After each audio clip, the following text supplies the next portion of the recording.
L. Rizky Pratama. Baiklah, sekarang kita akan mencoba saya akan mencoba membahas mengenai bisnis model kanvas atau disingkat dengan BMC.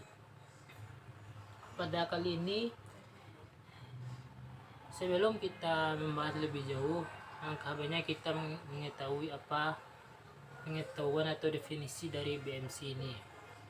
BMC adalah salah satu alat untuk membantu kita melihat lebih akuratnya bagaimana usaha yang sedang atau yang kita jalani.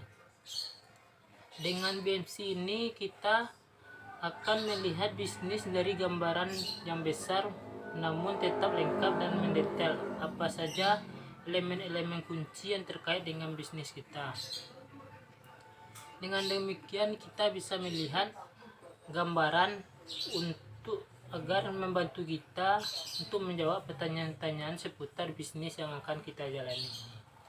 Dengan mengevaluasi satu demi satu elemen-elemen yang ada di BMC ini merupakan salah satu kunci kita agar lebih mudah menganalisis apa yang kurang tepat dan pada akhirnya kita mengambil langkah untuk mencapai tujuan dari bisnis kita untuk mengambil keuntungan yang lebih besar.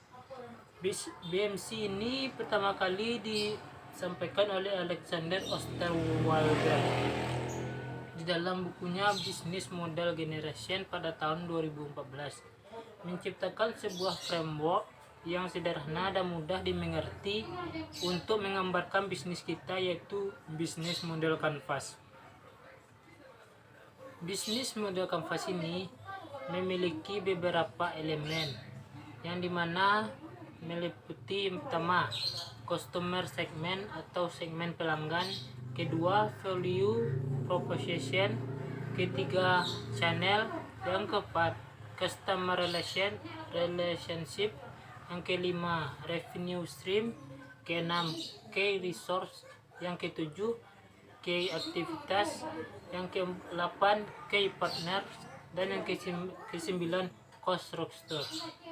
Model atau elemen-elemen bisnis ini digambarkan secara visual agar lebih mudah diketahui di keterkaitan aspek perusahaan. Selain itu, dengan menunjukkan keadaan visual berarti kita bisa menyederhanakan aktivitas ini agar lebih dimengerti oleh kita semua.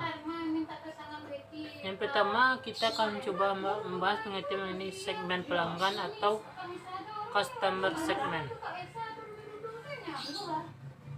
Elemen pertama ini segmen pelanggan yang adalah wajib pertama kali dibahas mengenai bisnis model kanvas ini. Di dalam elemen ini perlu kita mencantumkan segmen pelanggan yang dimana yang akan menjadi target dalam bisnis kita.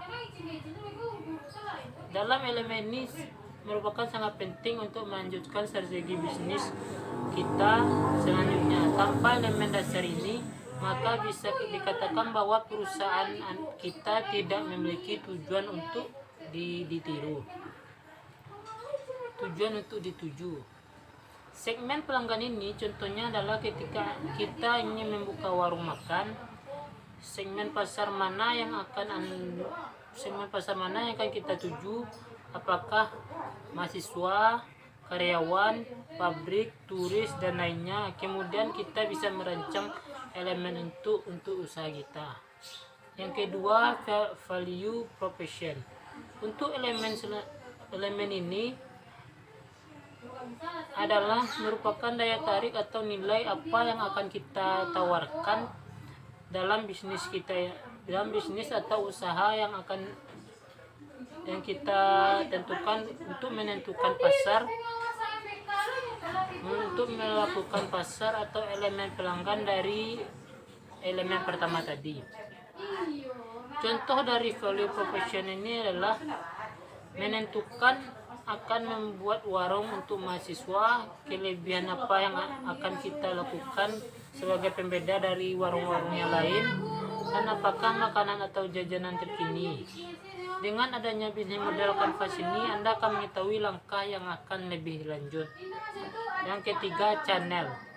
Dalam elemen ini, cara singkat digunakan untuk mempromosikan brand atau merek produk para pelanggan pada pelanggan. Penggunaan challenge ini dapat membentuk branding atau produk kita agar memiliki kesan yang lebih positif ketimbang dengan brand lain, sehingga brand kita akan lebih dikenal oleh para pelanggan. Selanjutnya, revenue stream. Pada elemen ini merupakan pendapatan yang diperoleh dari usaha atau bisnis dalam jangka waktu tertentu. Karena upaya kita dalam membuka usaha atau bisnis adalah untuk mendapatkan keuntungan, jelas elemen ini penting untuk diperhatikan.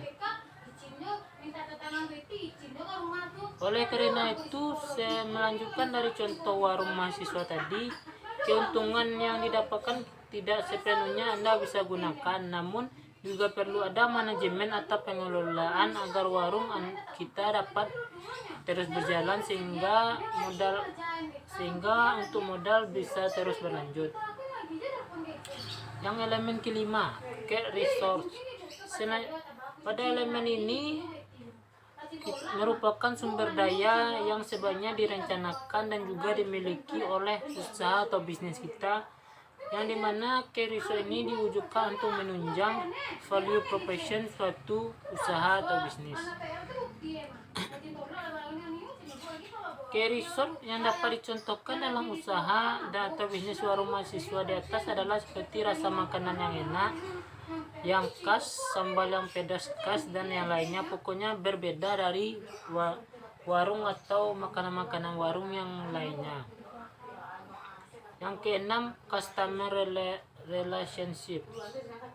Pada elemen keenam ini, pelanggan merupakan salah satu elemen yang wajib diperhatikan. Karena alasannya adalah pelanggan wajib diperhatikan agar secara inisiatif bisnis kita ini bisa lebih tahu lagi oleh pelanggan, yang bisnis kita ini bisa dikatakan disukai oleh pelanggan. Oleh karena itu kita harus mengutamakan pelanggan.